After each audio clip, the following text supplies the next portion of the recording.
Let's start with our Huawei P30 Pro unboxing. Quite an underdog in unboxing, but that's why I chose the Underdog King, right? You gotta go with Oppo or OnePlus. Everybody's having S10 or Apple. Sucks. Here's the phone. Matte, it's black.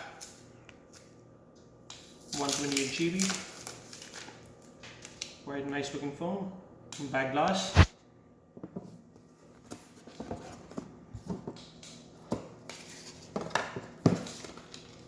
Bunch of paperwork. Who cares about that? No cover inside. That's a letdown. Wall break. Fast charger. USB Type C. And that's a USB Type C. Earphones, not a 3.5mm jack. Oh, this phone doesn't have a 3.5mm jack. That's a letdown again, but the phone looks good. Let's boot it up.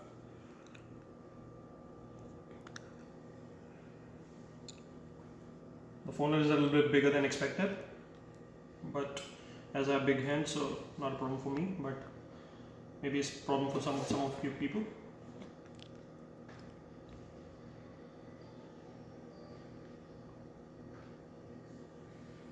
No buttons here. There are volume rocker and power button here. Infrared red. You can use that controller.